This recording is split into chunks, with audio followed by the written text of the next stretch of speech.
Now for today's program. E.J. Dionne Jr. is a university professor in the Foundations of Democracy and Culture at Georgetown University, as well as a visiting professor at Harvard University. He is also a senior fellow at the Brookings Institution. E.J. serves as a syndicated columnist for the Washington Post and is a regular political commentator on television and radio. He is the author of 8 books, including the National Book Award nominee, Why Americans Hate Politics, and 2 New York Times bestsellers, Why the Right Went Wrong, Conservatism from Goldwater to Trump and Beyond, and One Nation After Trump, A Guide for the Perplexed, the Disillusioned, the Desperate, and the Not Yet Deported, co-authored with Norman Ornstein and Thomas Mann.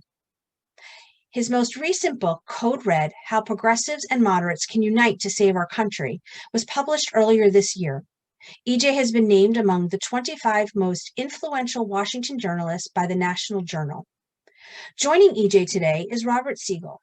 For 30 years, Robert was the senior host of NPR's award-winning news magazine, All Things Considered. In 2018, Robert was awarded the Edward Murrow Lifetime Achievement Award in Journalism. He has been honored with 3 silver batons from Alfred I. DuPont Columbia University, as well as the American Bar Association Silver Gavel Award. Currently, Robert is a special literary contributor to Moment Magazine and hosts Navigating the New Abnormal, a series of web seminars sponsored by American Friends of Rabin Medical Center on the JBS Jewish Broadcasting Service television network. It is my pleasure to welcome E.J. Dionne and Robert Siegel. Well, Robert's unmuting. Thank you, Suzanne. Bless you for that. Here, I would excuse me. I was unmuting. By now, this deep into the year of Zoom, I'm embarrassed to have forgotten how to unmute. Hello, EJ. Hello, Robert. I love this period because it's the only time in my life where people tell me to unmute myself. So I'm grateful. And Suzanne, thank you very much for that introduction, and welcome to all of you out there. We're going to be talking about the state of our democracy. And EJ, let's begin with a quantitative measure, a rough number, somewhere around 150 million. That's how many people took part in the presidential election who voted. The elections of 2016 and 2008 were very exciting, highly contested elections. People voted in the 130s of millions in those cases. This was huge. Well, what does it mean? Well, first of all, I'd like to begin by saying 2 things. One, it's a real honor to be here with Moment Magazine, which is celebrating its 45th anniversary. It was founded by Elie Wiesel and Leonard Fine, 2 extraordinary figures, and it still lives up to that standard. So it's really cool to be here. And second, in my world, there is just nothing more sublime than to be able to answer questions and have a conversation with Robert Siegel. As those of you out there know, I'm going to embarrass Robert, but that's okay. His voice has always conveyed empathetic reason. For saying that. And you know what? In this case, he ain't fooling you. That's who he is. I'm sorry? I said you were frozen for a moment. It was the penalty. What I said, I don't want to miss that thought, that Robert's voice has always conveyed empathetic reason. And in his case, the voice ain't fooling you. That's who he is. I just can't tell you what a joy it is. And I say that when I'm not on Zoom conversations with Robert Siegel. I'm really glad we started here, because whatever else we say about this election, the turnout, the way in which people chose to participate, does real credit to our democracy. And I hope it suggests to us that in the future, we can do democracy differently and better. Obviously, a lot of that turnout is generated by the fact that millions and millions of Americans who didn't vote the last time realized how high the stakes were. Obviously, critics of Donald Trump certainly thought that, but it turns out that supporters of Donald Trump thought that too.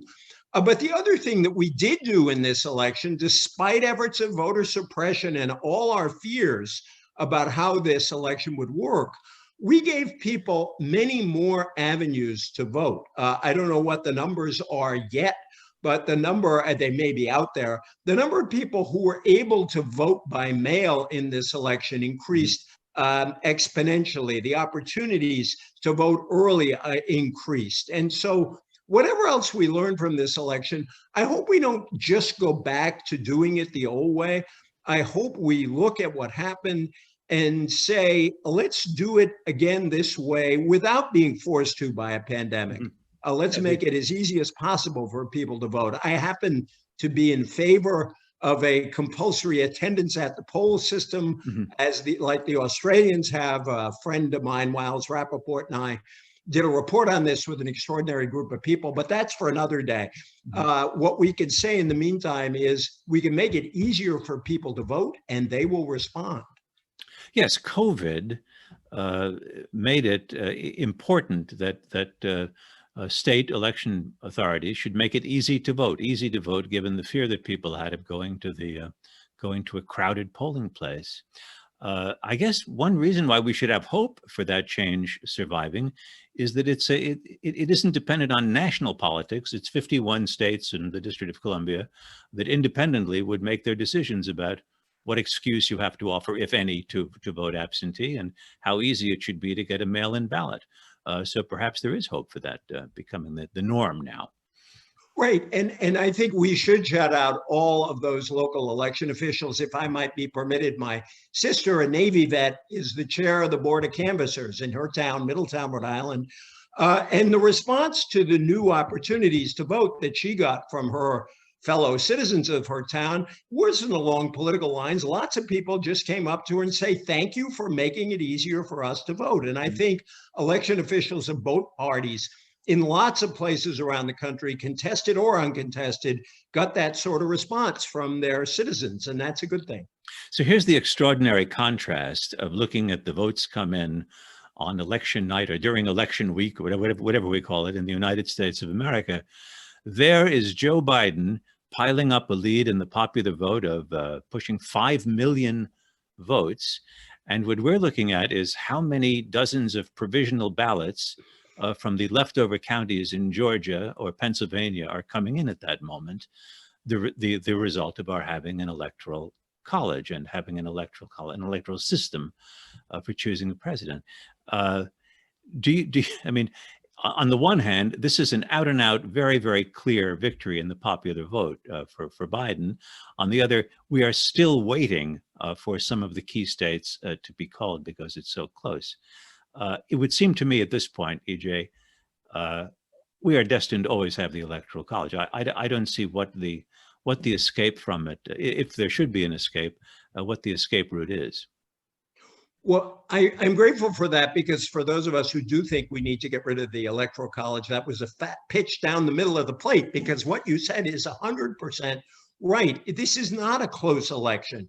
By the time California, which counts late because they let ballots come in late as long as they're postmarked right, Biden's lead could hit 6 million. It could go up. It's likely to go up. And so there's, in any other country, you'd look at this and say, it's not 100% a landslide like FDR won in 1936, but it's a very, very solid victory. This result, in fact, in terms of popular vote, will probably come pretty close to Barack Obama's 2012 victory over Mitt Romney. And my hunch is when they're all counted, Romney will still end up having gotten more votes than Donald Trump. His percentage is coming down as these votes are coming in. And it's crazy that 11,000 or 20,000, or in the case of the 2000 election, 537 votes in Florida can obviate the electoral vote. And I think this will be more and more of a crisis for us, because the Senate, which the U.S. Senate, which influences the way the Electoral College is set up, every state gets at least 2 electors, no matter what their population is getting more and more unrepresentative by the year. By 2040, the 70% of us will live in 15 states, according to the projections, which means 70% of us will get 30 senators. That inequality, that not so much inequality, but that imbalance will be reflected in how electoral votes are cast. So it's no accident that if Trump had won this time, it would have been the 3rd time since 2000 that the Electoral College was out of sync with the popular vote. I am very sympathetic, even though we know the result would be litigated. I am very sympathetic to this interstate compact where states representing a majority of the Electoral College would reach an agreement that if states equaling a majority came to an agreement, they'd all pledge their electors to the winner of the popular vote. That's one way we could change this. I'd like to make a case that small states, even though, yes, this enhances their electoral power, the problem with the Electoral College is the campaign only happens in about 6, 8, 10 states. I mean, if you looked at on election night, we were focused on about 10 states. If you live in Maryland, where I live, and increasingly in Virginia, where you live, let alone Massachusetts or Idaho, everybody knows how those states are going to turn out. There's no campaign there. There's no dialogue there. So I think it's a really outdated system, and it doesn't achieve its original purpose anyway. It was put in partly, we could argue, to protect slave states, but let's look at the positive side. If it is a positive side, it was a sort of elitist institution to say, let's have the best people figure out who the best president will be. Electors don't have any function anymore as judging candidates. They are just representatives of their state. So let's get rid of it altogether. I think the contemporary argument for it is, just as there is currently no presidential campaign in California or New York State, other than to raise money for the campaign that's going on in Wisconsin and Florida and other states that are really being contested. If there were no electoral college, it's sometimes argued that the entire election would take place in New York, California, Texas, and Florida, where you could rack up huge majorities and nobody would bother visiting a small state at all in that case, I think was the... Except that, yeah, and we could go back and forth on that. My view is that it also is in the interest of the candidate to increase turnout. If you are a Republican, it could be very efficient to do a Montana, Idaho, Wyoming, Dakotas tour to turn out as many votes in those states. Similarly, Democrats might even go to Vermont, Rhode Island, not because those states are contested, but because there are a lot of votes to be had there. So we can argue that both ways. But I think as a matter of small d democracy, when we look at the founding, when the 13 states, the ratio between the smallest and largest state was about 13-1. Now it's over 70-1. There's something really out of whack here. Even more than there was when this system was first established. And by the way, they fixed it once already. It went awry in 1800, as we know from Hamilton, and they fixed it. Our founders were far more willing to reform than we are. Yeah, I once, I think it was after the 2000 election, I once ran the results through a couple of alternative schemes, and one of them would be to take away the 2 senatorial votes from every state. That is, just equal the playing field a little bit by having a state that has 6 seats in Congress have 6 electoral votes rather than 8. And that at least, it made the result slightly closer to the result. You can then also work in what happens if you only get the number of electors for the number of congressional districts that the presidential candidate carried, but then we'd be watching the returns for 3 weeks after election. Yeah, that could distort them. Even at times that might make it closer to the popular vote. At times it would make it farther away. I think we should just cut the cord and go for the real thing. But it's going to be a while, as you say, that we ever get there. Here's a problem with our democracy that worries me. The Biden presidency, which I assume is inevitable, will begin with a significant number of people who believe that it's illegitimate. They've been told by President Trump that the only way he could have lost this was through massive fraud and vote stealing and lots of dead people voting and all sorts of things, scurrilous practices at the polls. One number is 70% of either Trump voters or Republicans believe that. Donald Trump's presidency certainly began with many people believing that the Russians had made him president. And Barack Obama's presidency began with people believing that his presidency was illegitimate because he was really born somewhere other than Hawaii. And I would even say that there were Democrats who regarded George W. Bush's presidency as a gift from the Supreme Court and not really an expression of the Democratic will. I don't remember before that. I mean, certainly I've always known people who disliked or were unhappy with the result of a presidential election, but the issue that the president is somehow serving illegitimately and that there's something fundamentally defective and dishonest about his, or someday we assume her, being president, that strikes me as a problem. Well, as you know, Robert, I think that one of these things is not like the other. I mean, we have had moments like this before. The 1824, a very complicated election where the winner of the popular vote, Andrew Jackson, did not become president. We got, in my view, a pretty good president out of it, John Quincy Adams, but he didn't win the popular vote and didn't win the electoral vote. 1876 was a mess because of the fighting over returns in the southern states. So we've had things like this before, and obviously Republicans will tell you that John Kennedy got a little bit of help in Chicago from Mayor Daley and maybe a little help from Lyndon Johnson in Texas. But Nixon was actually very gracious in 1960 in accepting that victory.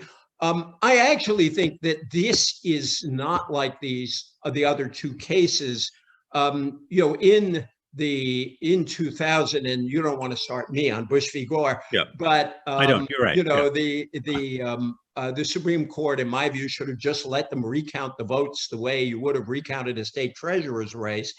And the last time, in terms of Russian influence on the election, there was a lot of proof of that. I mean, we had a big investigation, and it showed that. I think what's really troubling about this time is that the evidence, there is no evidence of voter fraud. No one, even when Attorney General Barr put out that, and again, in my view, rather outrageous statement that, well, we should investigate voter fraud, even he said in that statement, there's not any clear evidence of that. And that in terms of the outcome, we already said it, Biden has a healthy popular vote lead. And his leads in all these states are roughly equal to or greater than the leads that Donald Trump had the last time. And Hillary Clinton didn't contest that Donald Trump had won those states fair and square, even though she didn't like the result. And so I do think, however, here's where I think we should note that we are extremely divided. And this election underscored how deeply divided we are, because while the Democrats got a lot more votes than they did the last time, Donald Trump got a lot more votes than he did the last time. And that I think, there was hope that maybe this election would settle a big cultural and political fight that we've been having arguably some ways since the 60s, but certainly since the 1990s. And there was hope that this might settle it, and it didn't settle it. We have this fight is going to go on, and it could get bitter. And especially if we have divided government. My colleague, Catherine Rampell, wrote what I thought was a very good column today saying, we like to think that divided government might mean moderation, but what it's more likely to mean in the current circumstances, gridlock, as we saw in the Obama years after the Republicans took a House of Congress. So I think that we have a lot of issues still to settle as a country, and this election means that we're going to keep fighting them. And Joe Biden is committed to trying to bring us together, and I think he has a kind of persona that could actually help us do that. But it's going to be a big challenge. Yeah, the challenge or the problem that I see, though, is simply that it's not just that we're all divided in that half the country wants prohibition to remain in effect, and the other part wants us to allow legal liquor to be sold again, or we're divided over the basic. The deep flaw in American history. We're divided over slavery. Should it spread? Should it be contained? Should it be turned away? In this case, it seems to be a division of reality as to whether or not the other party's victory really is a victory. I mean, one lesson I would just, I don't want to belabor how influential the Russians were 4 years ago, but the 70 million votes this year for Trump remind us that he did connect with a lot of people. Unfortunately, he spread a message that the person who won the election didn't just beat him. It wasn't just a matter of a loss.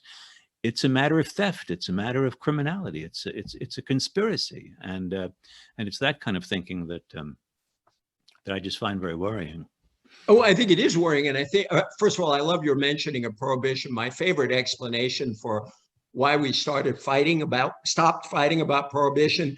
The Great Depression, a party boss in Missouri in 1932 wrote Jim Farley about Roosevelt and the election, and he said, I don't know why wets and dries keep fighting over liquor when half the country can't afford the price of a drink. I mean, there was a certain reality that imposed itself on that kind of cultural warfare. But no, I think that this, if we think of it in terms of our lifetimes and the information environments that we grew up in and the information environments that people live in now, the bad news then was that there were a limited number of sources of news, and we read the big newspapers, and they were good. There were lots of good ones all over the country, which created diversity, but they were locally based, as well as a few national papers.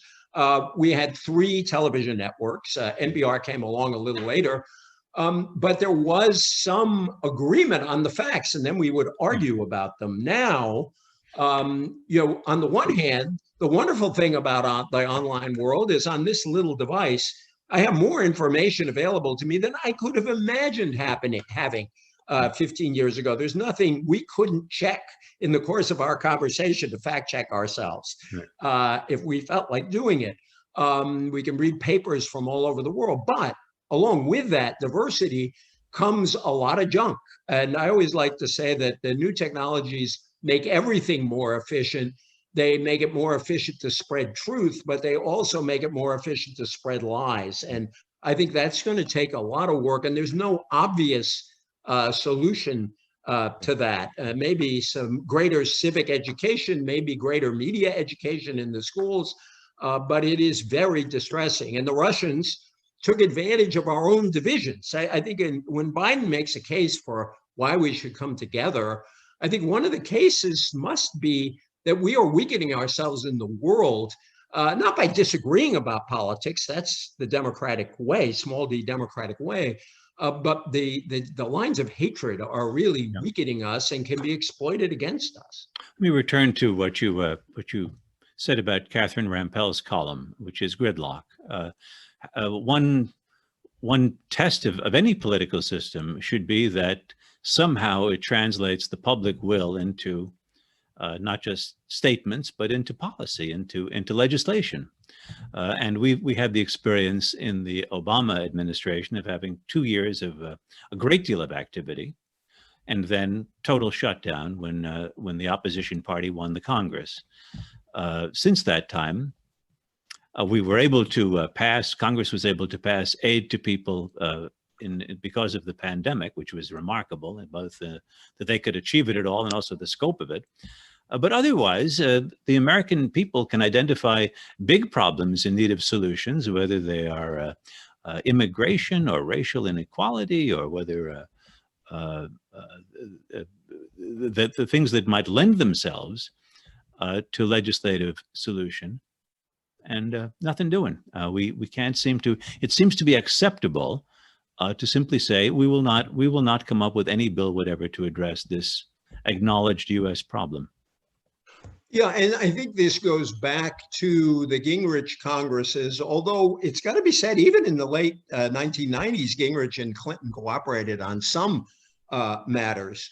And a part of it is, and a lot of people, Ezra Klein, my friends Tom Mann and Norm Ornstein, many others have written about this.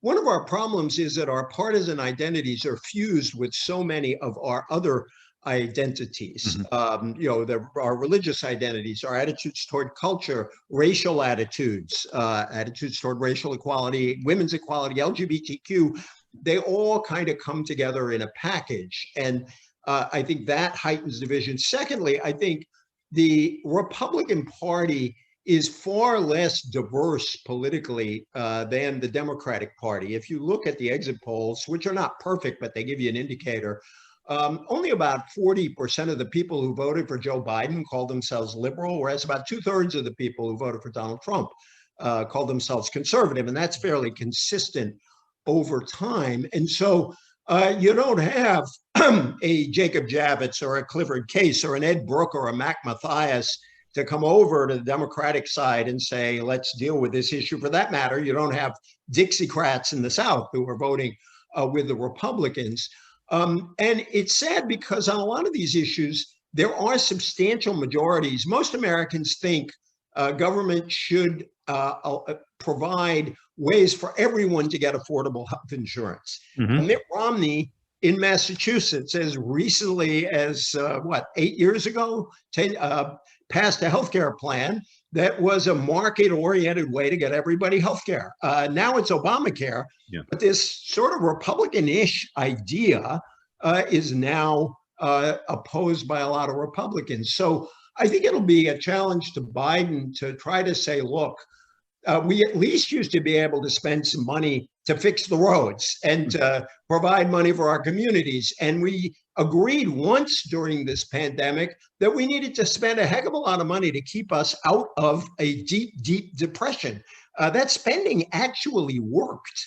Mm-hmm. And I think it'll be, if depending on how the runoffs in Georgia turn out, which will depend on whether Trump voters don't want to vote anymore because he's not on the ballot, or Democrats don't want to vote anymore because Trump is defeated. We'll find out what happens. Mm-hmm. Depending on those runoffs, Biden will face a real problem, and he'll have to figure out a way to push this Congress. Will there be Lisa Murkowski or maybe Susan Collins, who got reelected? Will somebody come over to solve some of these problems? We'll find out. Susan Collins would be the Republican chair of the Appropriations Committee. So it would have to be a very sweet offer that made her cross the aisle. And right. Or at least even if she stays on that side, would she cooperate at all? And obviously the Democrats went after her pretty hard, so she might not be in that mood coming back to DC. We'll find out. One subject that you've written on a lot over the years is religion and politics. How would you measure today's barrier between church and state? Has the barrier been much permeated in recent years? Are we as well? What's your sense of where we stand in terms of both religious freedom or keeping religion in its place? Well, as you know, Robert, my longtime friend, Melissa Rogers, who was head of the faith-based office in the second Obama term, with a lot of help, I got to say, I saw he's in the audience from Rabbi David Saperstein. Yes. Bless you, David. He's not responsible for any of our conclusions, but he was an awesome help. Put out a report called A Time to Heal, A Time to Build, about how to approach these questions in the next administration. And obviously, given our point of view, we think a lot of things have to change quickly, like the effective Muslim ban, like some of the executive orders that we think balanced let me back up. The First Amendment's religion clause has two halves. One is the free exercise half. The other is the non-establishment half. And our basic argument is that conservatives and Republicans often tilt so far to the free exercise side that they mess up the non-establishment side, and they are too willing to run over separations between church and state, which we would argue, Melissa and I, are not only important to government, they're actually important to religion itself, because you do not want government interference with religion. That's why we got a First Amendment in the first place. So I think there are a lot of fairly straightforward ways that we outlined that you could back away from some of the steps that the Trump administration took to tear down these barriers. I think that the Religious Freedom Restoration Act has been interpreted in such a way that it doesn't serve its original purpose, which is to protect religious minorities. It kind of empowers people to use religion to do all kinds of things, and maybe including forms of discrimination against women who would want contraception under healthcare plans. In other words, I think it's one thing to say, and rightly so in my view, that You can't force a religious institution to provide a benefit that's against its tenets, you know, that big fight over the contraception mandate with Catholics and other organizations. That doesn't mean employers have a right to deny contraception just because they declare a religious a purpose. So I think there are a lot of things we can do, but we also argue, and I'll just end on this, I really think we need to turn down the temperature on some of these fights. We really honor in our reports the work done by all kinds of religious organizations for charity and justice in our country. A lot of people in this audience have done enormous work through religious organizations on behalf of charity and justice. And we thought that we were moving towards some greater consensus on this from when we went from the Clinton to the Obama years on these things. Obama really tried to create a deeper consensus. And I think we should try to consensus build even as we need to sort of push back some of the steps that the Trump administration took. One other point I want to raise with you, and then I'd like Suzanne to tell us what the people in the audience would like to hear from you. I was watching earlier a video that was included in a news story in the Atlanta Journal-Constitution. Because of the Senate runoffs, I find myself now obsessively reading the Atlanta Journal-Constitution. I hope their subscription rates climb. All our local papers need help. Right. And there, of course, the two sitting senators who faced the runoffs called for the resignation of the Secretary of State and the Elections Commissioner. And the Secretary of State said he's not going to quit. And the governor came to the Republican, these are all Republicans, came to the defense of the elections, that there was no widespread fraud in the Georgia elections. Today, there was a story about I guess it's the county board of Cobb County, Georgia, near Atlanta, in which the Republican who had just lost the chair said his goodbyes. He's a Marine, retired Marine colonel, I believe, who is a veteran, and gave a wonderful speech that everyone should listen to about how part of the election is the transition with grace, was his term, and that we've always done it here in Cobb County. And he spoke of the wonderful people, and he expressed the hope that our national and state leaders would behave with as much grace as the county government did. And it reminded me of my county government a bit, which I live in a county that is powered by volunteer efforts of various commissioners of this and commissions on that. I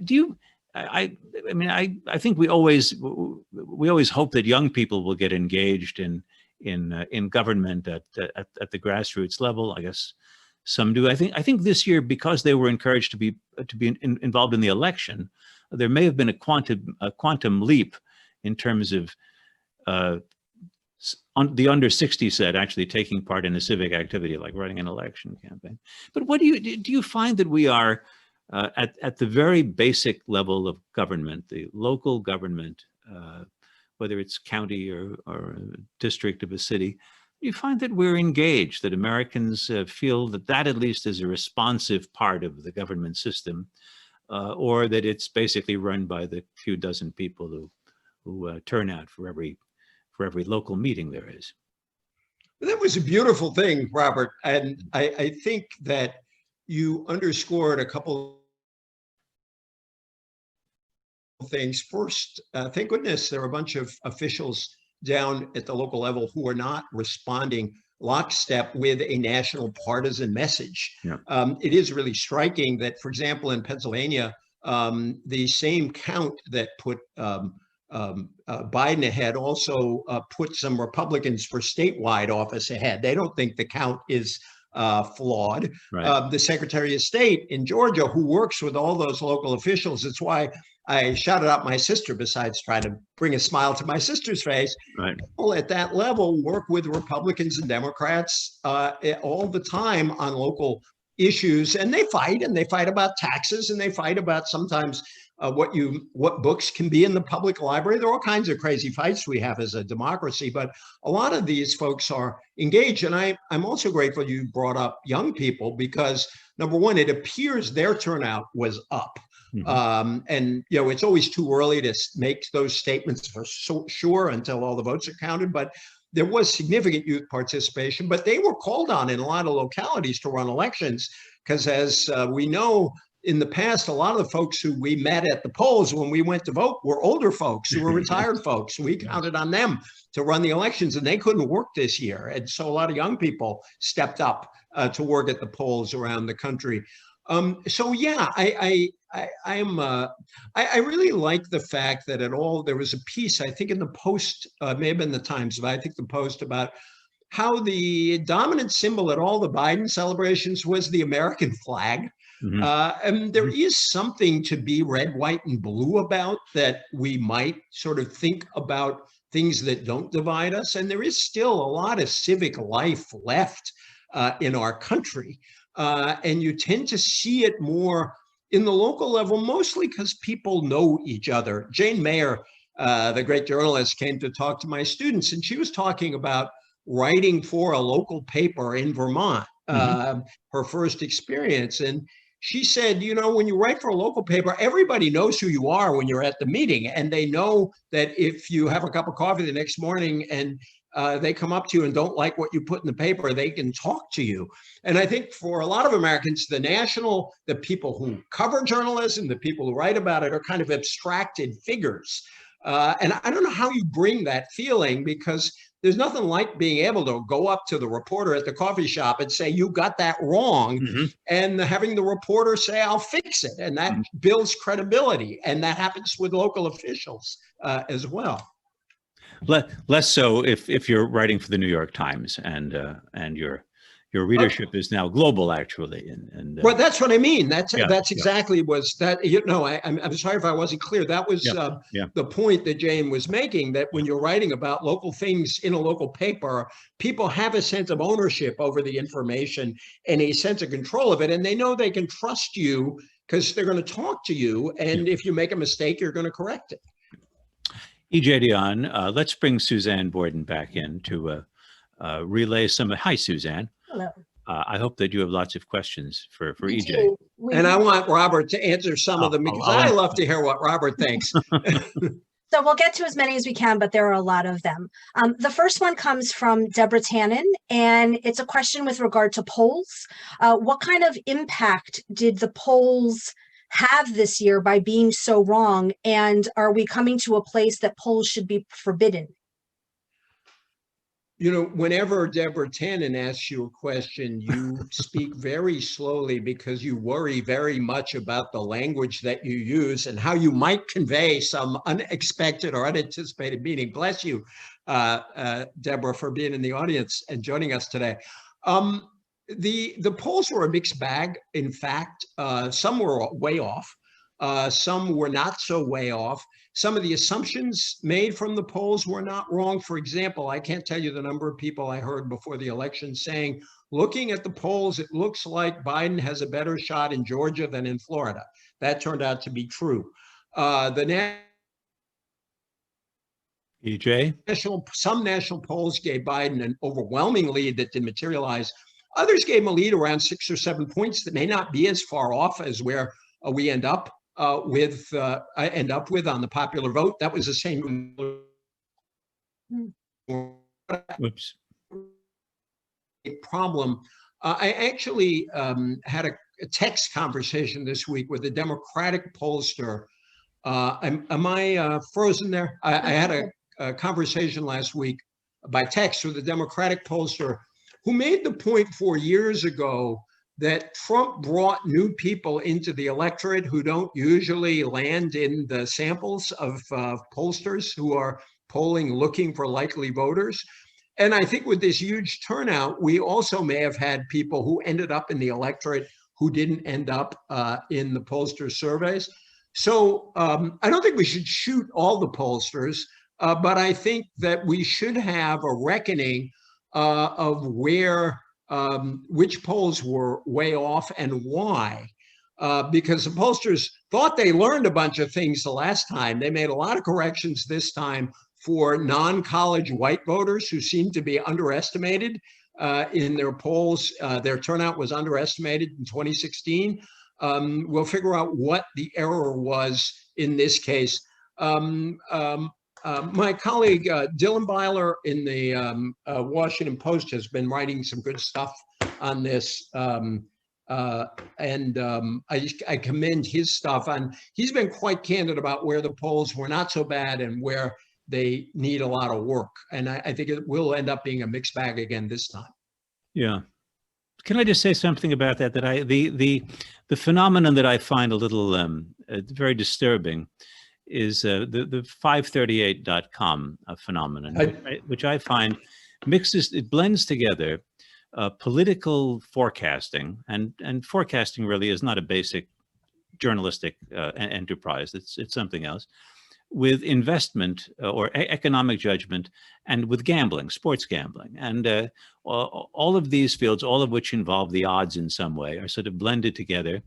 And they will say, let's take all the polls and weight them according to their accuracy to come up with an average, which is nobody's poll.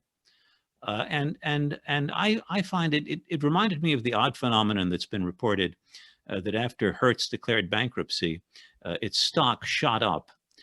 In part, the explanation was that young men who would normally be betting on sports had no sports to bet on.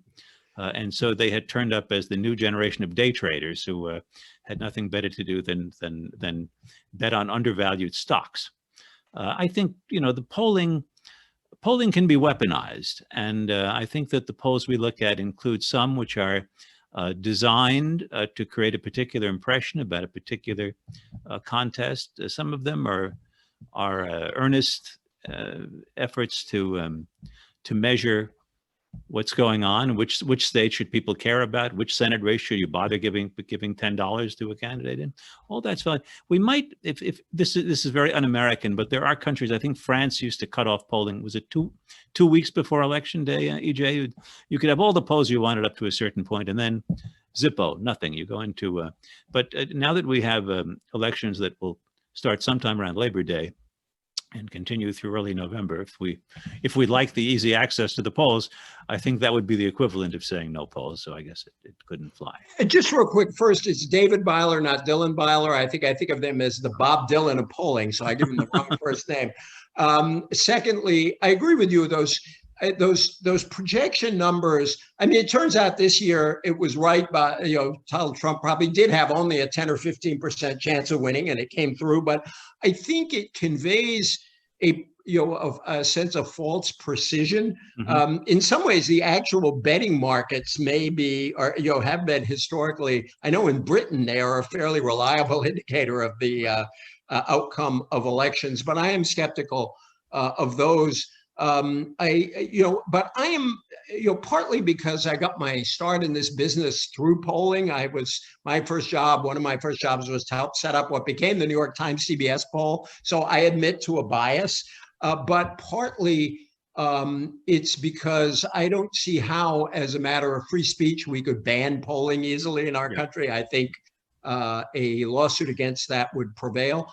But we have a lot of junkie polls, and I think we should be more open, and that a lot of outlets should be much clearer about what polls have a good record and which don't, which use crummy methods and which don't. There's more of that this year. There actually has been a kind of rating service of polls, and I think we should take a look at that. But I also think people have to admit, people act as if the sampling error is the only problem. And so, that 3.5% or whatever can also be, misleading, because sometimes you just flub it. Your sample just is way off, includes too many of certain kinds of people, which can happen even in a random poll. So, we should take them for what they are, which is very imperfect, but sometimes informative measures of opinion.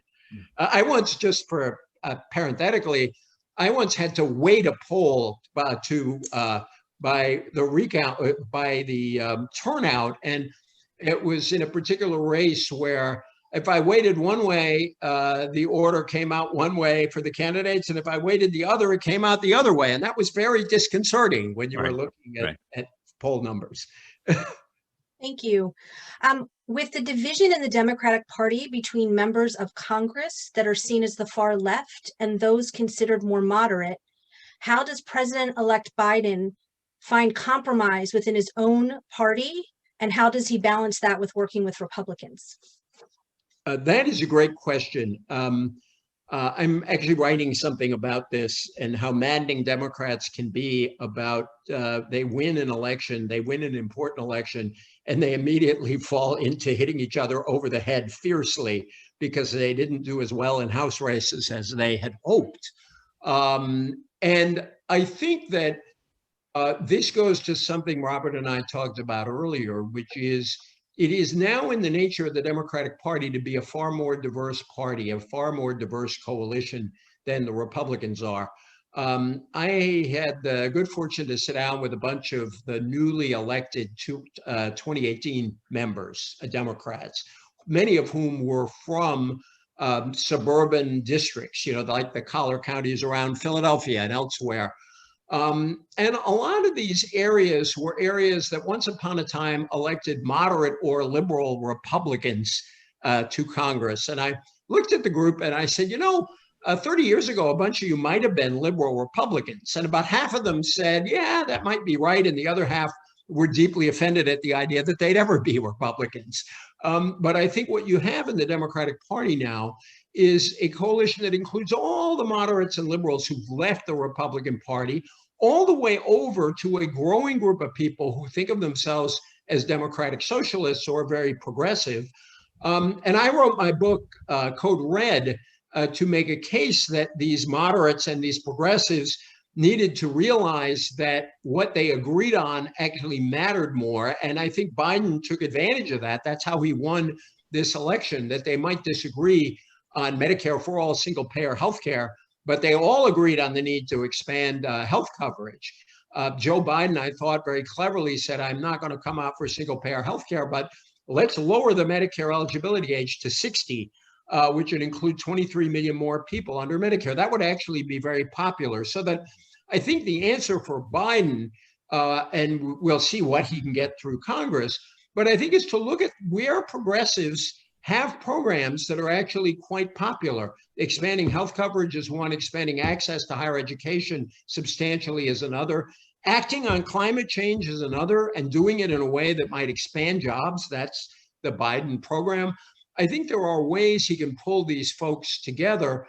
And I think within the Democratic Party, I once said that Abigail Spanberger, the moderate member from the suburbs of Richmond, needed to become best friends with Ayanna Pressley, a Black American from Boston who ousted a pretty liberal Democrat who's a real progressive, seen as a member of the squad, that they needed to become best friends. And I think each half of this party has to understand that without the energy of the progressives and the young people who gather around the progressives, Democrats can't win the election.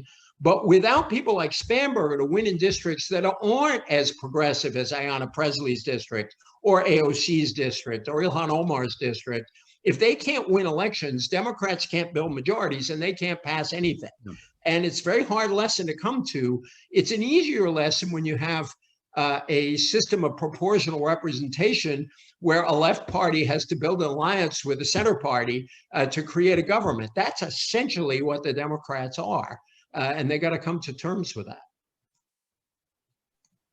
I would just say, not having won the Senate, or if they don't win the Senate by winning 2 runoffs in Georgia, if they don't win a majority or 50 seats, Mitch McConnell decides which kind of Democrats get to influence Joe Biden successfully. And if they do get the majority, then Joe Manchin gets to decide who. No, I think there's a lot to that Joe Manchin and Kristen Sinema become very important people in our politics. However, both of them would be a little more sympathetic to Joe Biden than Mitch McConnell would be. No, you're quite right. But I think that even if McConnell takes over, I think there are ideas that progressives have. They got to be very careful to pick ideas that unite the party, that are in fact progressive, but that have a lot of popular support where, universal childcare is a good example, where you can have a real fight over these things and say, do they really want to block this on the other side? Will some other people come over from the other side? That's the only way I see doing it. But I do think that they need a nice long weekend somewhere to say, all right, we know we need each other, because they do, these wings of the party. Thank you. I know you touched a little bit on social media by showing your phone earlier, but several people would like for you to comment on the effects of Facebook, Twitter, and now we see there's some new platforms coming up because they feel censored by Twitter. How will this impact our democracy going forward? Well, we've already seen it over the over the last 4 years. First of all, everybody in politics has to learn how to use them. And in 2016, I think the Republicans ended up, the Democrats were more technologically advanced than the Republicans. I think in 2016, the Republicans used social media more effectively. Some foreign actors also use social media more effectively. And they can be used to spread lies and misinformation. There was a very good piece in the New York Times recently about how WhatsApp was used to spread disinformation among Latinos in South Florida. They use it a lot to call back to their countries in South America, and it became a vehicle for spreading disinformation. And I think it's very hard for people to keep on top of the disinformation that is spread through social media. But I think it's going to be very hard for these apps to, I think they need to take more steps. I think they really should begin to look at themselves as publishers of information and not simply public utilities like the telephone. Their profits are higher than the old public utilities used to be.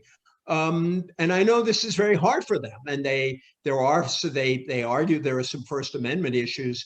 But I think there's got to be some way to establish a standard for truth and falsehood. I think they're struggling with that. I think Twitter has tried a little harder, although I think it may be a bit easier for Twitter to do that.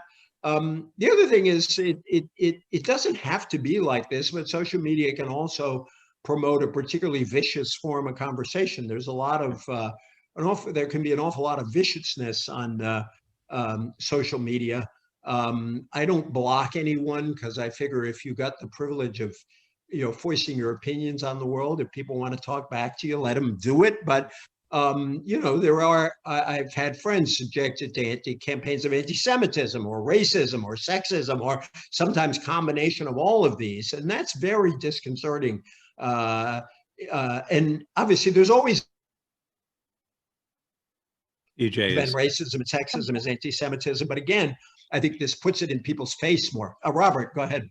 Yeah, no, I want your thoughts on this. I was just going to say that first, the one conclusion about the media I've come to when I retired almost 3 years ago, I was interviewed a zillion times, mostly by public radio stations, and forced to think a lot about my life in media.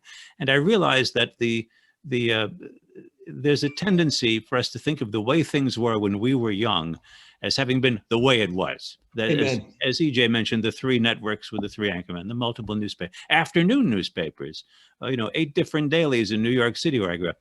Actually, the media is in a constant state of flux, and it will continue to change.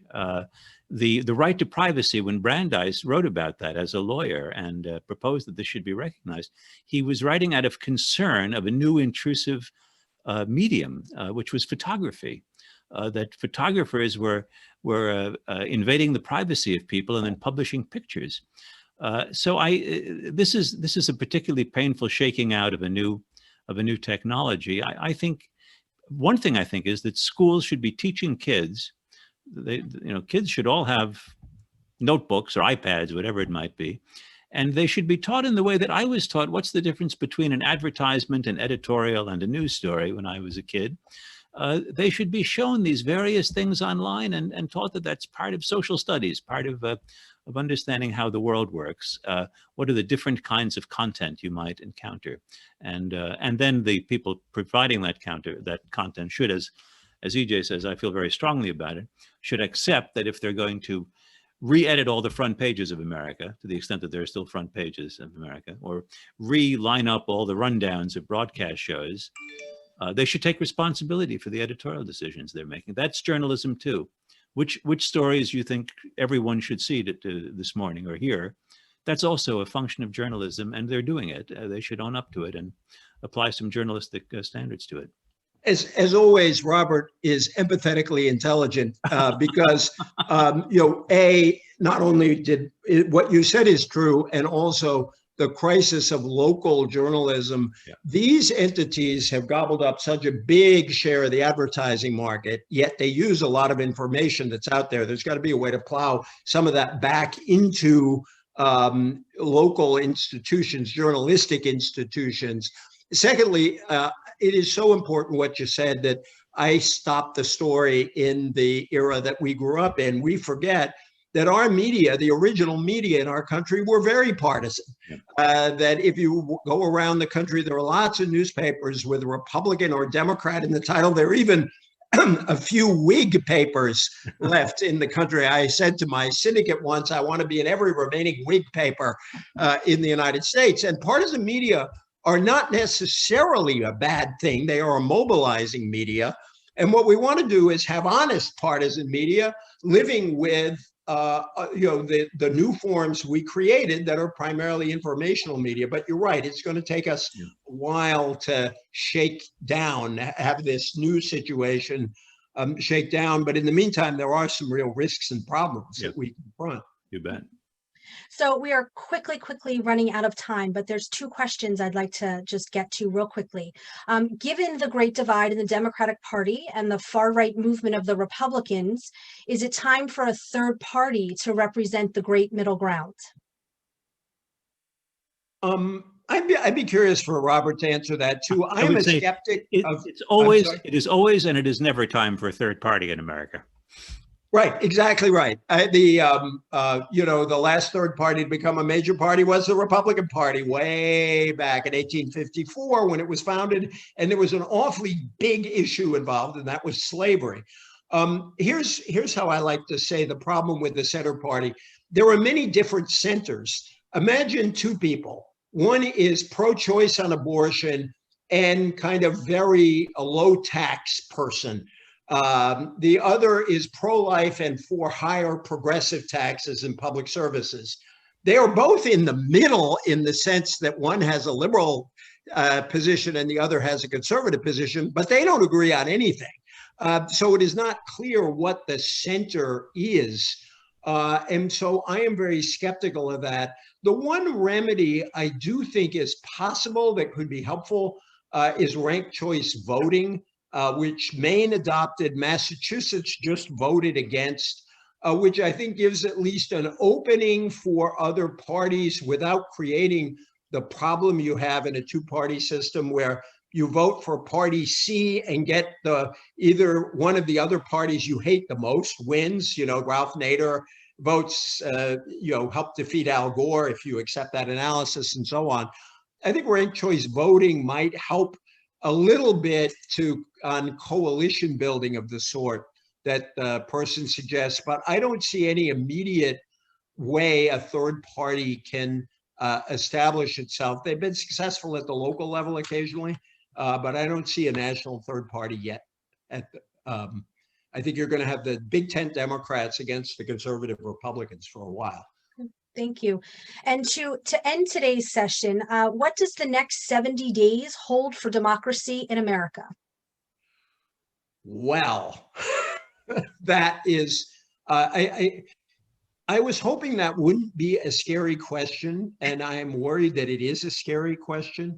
I am really disturbed that there aren't more Republicans at the national level, like that wonderful man in Cobb County that Robert referenced, who are just saying we've had an election, we did pretty well in a lot of these races, but we lost the presidency and we'll deal with that. And we're not seeing that.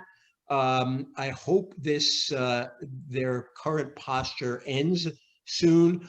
But I also worry about it in terms of the transition to a new administration.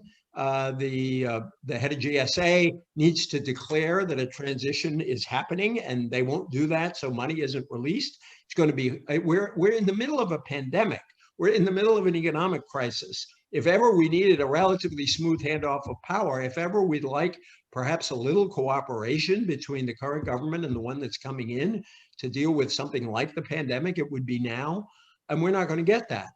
And if indeed the Republicans, and it is the Republicans, it's President Trump and the Republicans, push this to the brink, the damage they could do to our democracy is hard to fathom. And there are some Republicans, Ben Sasse has spoken, George W. Bush has spoken, Mitt Romney has spoken. I hope a lot more Republicans join them really quickly, because if this goes on, it will be very bad for our democracy. And there's just no evidence for the assertions that are being made by the president. And so I think we're in a dangerous place right now. I'm sorry to end on that note. I just want to say again how much I love Moment and how much I love Robert Siegel, and what a joy it is to be with him today. Well, the feeling is mutual, EJ, and it's been wonderful talking with you. And you too. Thank you. Thank you. And I want to thank you both, Robert and EJ, for this wonderful conversation, helping us think about the state of our democracy today. I want to thank everybody for joining us. I also would like to invite you to register for Moment's annual gala, which will be coming up in a few weeks. This year's gala will be featuring Madeleine Albright, which includes an interview with Robert, Ted Koppel, Andrea Mitchell, Michelle Martin, Tom Friedman, and many more. Robert is also, once again, our co-host. And we invite you to go to Moment's website at momentmag.com to register for this event. And please also, while you're there, register for next week's session with comedian Benji Levitt from Israel. Thank you.